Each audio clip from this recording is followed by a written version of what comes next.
सर्वेभ्यो नमो नमः। मैं जया अवस्थी, शास्त्री द्वितीय वर्ष की छात्रा, केंद्रीय संस्कृत विश्वविद्यालय भोपाल परिसर। आज इतिहास में मेरा विषय है हर्षवर्धन कालीन राज्य, समाज और संस्कृति।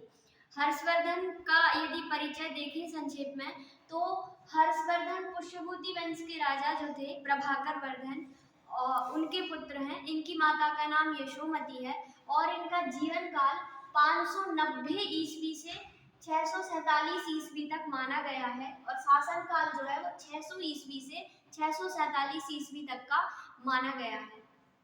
हर्षवर्धन कालीन राज्य की ओर यदि दृष्टि डालें तो इनके राज्य को दो भागों में विभक्त किया जा सकता है, केंद्रीय प्रशासन और प्रांतीय प्रशासन। केंद्रीय प्रशासन में सर्वप्रथम है राजा।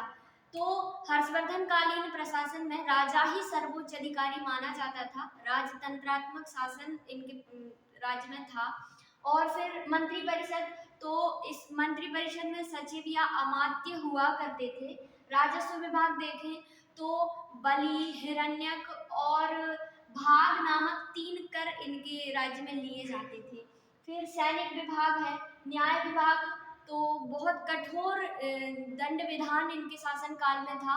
इसीलिए ह्वेनसांग ने बताया है कि लोग नैतिकता से रहते थे, अर्थात कोई इस प्रकार के दुष्कर्म नहीं करता था कि उसको इतना कठोर दंड भोगना पड़े। और सार्वजनिक कार्य इत्यादि का वर्णन है।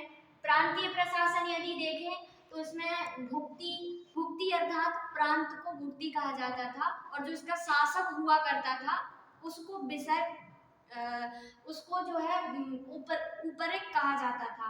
फिर प्रांतीय प्रशासन में विषय आता है, तो विषय जिले को कहा जाता था और इसका जो शासक होता था उसको विषयपति कहा जाता था। फिर पाठक, तहसील को पाठक बोलते थे। ग्राम जो है शासन की सबसे छोटी इकाई मानी जाती है और जो ग्राम का जो शासक हुआ करता था उसको ग्रामाक्ष पटलिक बोला जाता था। फिर सामंती व्यवस्था, हर्षवर्धन कालीन राज्य में सामंती व्यवस्था का प्रचलन था। कई गांवों का एक सामंत हुआ करता था जो उस अपने क्षेत्र में उसको जो भूमि प्रदान की जाती थी उसका राजस्व किया करता था।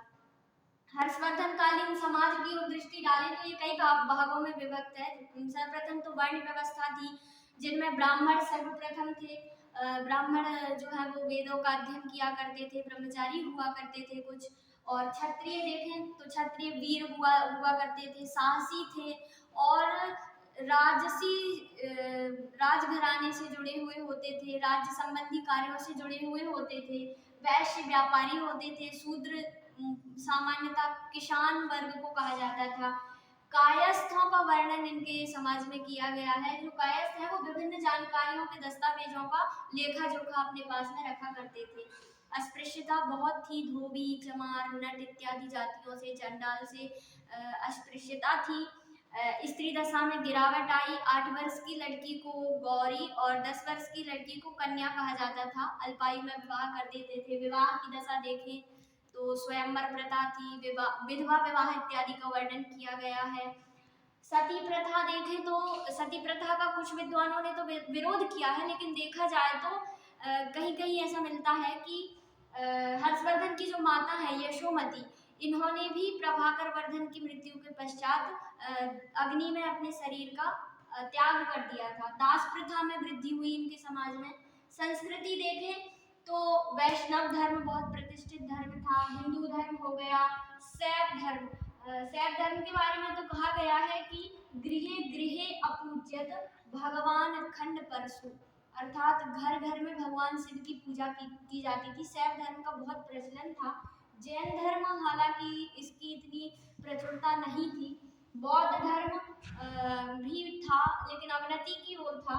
सूर्य पूजा का वर्णन मिलता है। सूर्य पूजा कहा जाता है कि मूल स्थान में प्रसिद्ध सूर्य मंदिर में जो है राजा ने बताया गया है कि जो मूल स्थान में प्रसिद्ध सूर्य मंदिर था वहाँ रोगी आते थे, निर्धन आते थे, तो उनका रोग और निर्धनता दूर हो जाया करती थी। इस प्रकार का वर्णन है।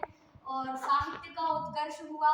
स्वयं हर्षवर्धन ने 3 रचनाएं की हैं, 3 नाटकों की रचना की है, प्रियदर्शिका, नागानंद और रत्नावली। फिर कला का विकास भी बहुत हुआ, नालंदा विश्वविद्यालय इत्यादि इनके बहुत प्रमुख उदाहरण माने जा सकते हैं।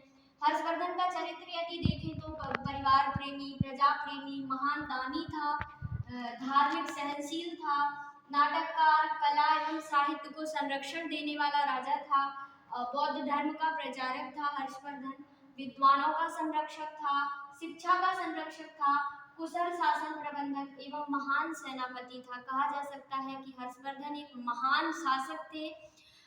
पुष्यभूति वंश में ये उत्पन्न हुए और अपने शासन काल में इन्होंने धर्मपूर्वक और निष्ठा से प्रजा का पालन किया और आज भी इनका नाम इतिहास में स्वर्णिम अक्षरों में वर्णित है। धन्यवाद।